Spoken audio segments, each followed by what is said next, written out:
Beto Largman, diretamente da Rio Innovation Week 2024, segundo dia, muita coisa acontecendo. E eu estou aqui com o André Guedes, que é da Associação Brasileira de Internet das Coisas, tem várias novidades. Ele vai explicar o que é a Internet das Coisas. Muitas pessoas ainda têm essa dúvida, é normal, né? Muito bem-vindo aqui ao nosso stand da Band News FM. Esse é o Rio Tech, que é o programa aqui, carro-chefe aí da Band News na Rio Innovation Week. Tudo certinho? Obrigado, Beto. É um prazer estar aqui com vocês. A Band é uma grande parceira aí de longa data da área de tecnologia, principalmente, várias colunas. Você aí é uma referência trazendo essas questões tecnológicas que parecem complexas, mas são fáceis.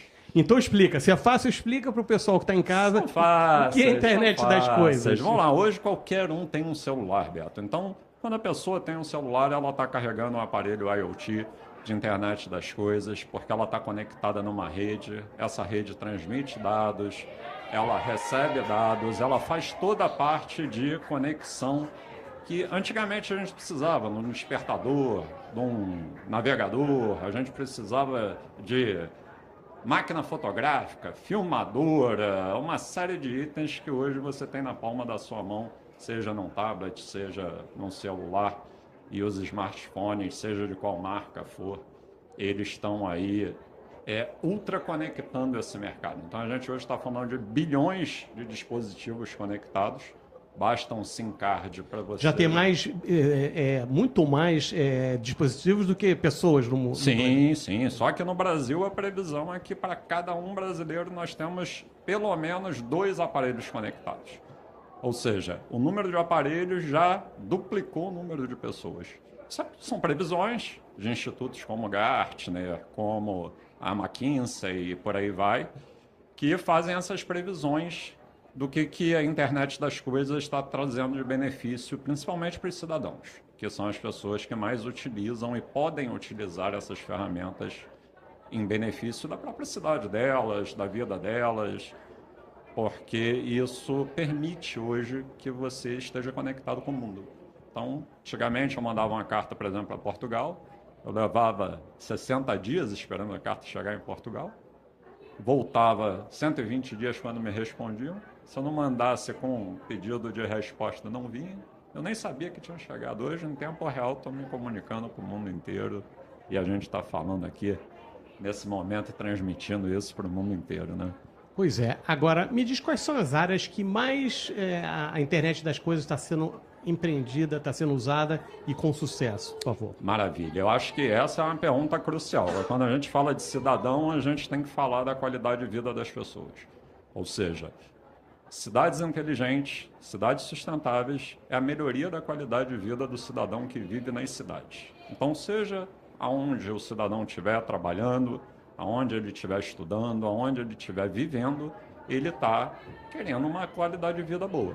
Então, o que veio fazer a internet hoje foi disponibilizar esse acesso para que as pessoas de qualquer lugar possam utilizar os instrumentos. Então, eu sempre digo, tecnologia é meio, não é um fim em si própria. E se a gente pega as áreas, hoje nós temos segurança, evoluindo de uma maneira muito interessante na área de dispositivos de internet das coisas, aparelhos conectados, mobilidade, nós temos a parte de agronegócio, temos a parte de desastres, prevenção de desastres naturais. Todo mundo aqui que anda de carro, por exemplo, usa um aplicativo, todo mundo conhece aí, diversos, né, aplicativos para poder checar o trânsito. São aparelhos de internet das coisas trocando informações em tempo real para que as pessoas tenham essa informação de qualidade e que elas possam pegar, por exemplo, a melhor rota, evitar uma área de alagamento, evitar um tiroteio. Infelizmente, a gente está aqui no Rio de Janeiro e eu não digo isso depreciando o Rio, não, porque eu amo minha cidade, eu amo Niterói, eu amo meu estado. Eu estou aqui já há pelo menos 6 anos representando grandes instituições, né, em conselhos, e o Rio de Janeiro passa por fases sempre. E essas fases, muitas vezes, levam à descontinuidade de bons projetos.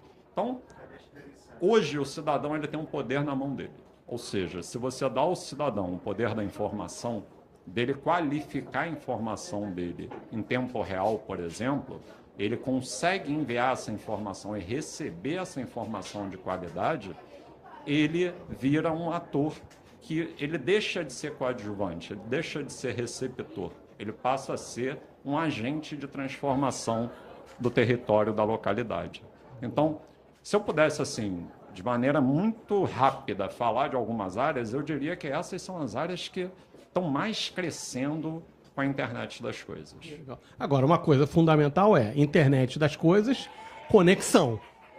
Conexão, velocidade e estabilidade. E é fundamental para esse crescimento, né, incrível, que a velocidade das conexões tem aumentado e tem ficado mais estáveis. Como vocês veem isso no futuro? Ainda tem desafios, né, 5G? Como é que está isso? Bacana. Essa é uma pergunta que eu acho que é fantástica. Eu sou de uma época que não era telefone discado, né? Não tinha nem internet ainda, então a gente... Tinha que discar depois das 8 da noite para não ter mais só um pulso, né? Se você quisesse falar muito, só pode esse horário. Então, por exemplo, meu filho já nasceu conectado com um tablet na mão. Então, ele já não sabe o que é você não tem internet, por exemplo. Ele já é de uma geração que é ultra conectada, recebe informações o tempo inteiro e o meu papel enquanto pai é curador e ensinar ele qual é o caminho que ele tem que seguir para filtrar aquelas informações. Se a gente fala em conexão, a gente também fala em informação chegando e saindo. E aí, para um público, que é o nosso público aqui do Rio ETEC, é muito fácil. Ou seja, as pessoas querem hoje chegar num lugar, se conectar numa rede, por exemplo, Wi-Fi, porque não quer ficar gastando os seus créditos de celular, e ela vai começar a transmitir dados e receber dados em tempo real, via WhatsApp, via Telegram, via Facebook. Orkut ficou para trás, mas quem foi mais antigo... Ele está aqui no evento. Tá no evento. Inclusive está palestrando aí, e é bacana a gente ver essa história, né? Browsers como a Netscape, a gente tem o Paulo Spaca, que é o nosso presidente nacional, que trouxe a Netscape para o Brasil. A gente brinca com isso porque a conectividade, na verdade, e aí eu estou tentando só traduzir um pouco para o público leigo, é a gente utilizar a informação em tempo real de forma fácil, seja qual rede for. Então, 1G, 2G, 3G, 4G, 5G, 6G, hoje já está começando a se discutir o 7G, então a gente já começa a ter tecnologias que têm menor latência, ou seja, os dados eles levam menor tempo para chegar, então a informação ela chega muito mais rápido. Muito importante para a inteligência artificial, né? Com certeza. Por quê? Porque a inteligência artificial ela é baseada em dados. Ela se baseia em análise de dados. Se ela não tem dados para analisar, como é que ela vai gerar uma boa resposta? Então, quando a gente associa a internet das coisas, né, e isso eu acho que é importante, tem um conceito que eu gosto de trazer sempre, que é Citizen as a Sensor. Ou seja, o cidadão é o sensor da cidade. Ele tem que estar em qualquer lugar da cidade e poder se conectar de uma maneira estável, com uma boa rede, com uma boa velocidade. Porque se ele não consegue fazer isso de uma forma muito rápida, ele fica insatisfeito. Por quê? Porque a maioria hoje da população, a gente tem uma população já jovem no Brasil, né? Ainda tem, lógico, uma população idosa, mas é uma população jovem. A maioria hoje usa o celular para tudo. Então é agenda, é aviso, é e-mail, é mensagem. Então, eu quero o quê? Ter uma boa conexão, que ela não fique caindo e que funcione. Se funcionar um custo que me é acessível, tá bom, né? Isso aí. André, nosso tempo é curto. Eu quero que você volte na minha coluna, no estúdio aqui da Band News FM, aqui em Botafogo, para a gente falar mais sobre a internet das coisas, que é um tema importantíssimo, eu sei, né? Eu acompanho isso desde lá do começo, né? Então, e sei que tem muita coisa para falar. Muito obrigado pela sua participação e nos vemos no estúdio. Não, gratidão. E até o próximo programa. Muito obrigado pelo convite, Beto. É um prazer sempre falar com a Band. Legal. Até lá, até já.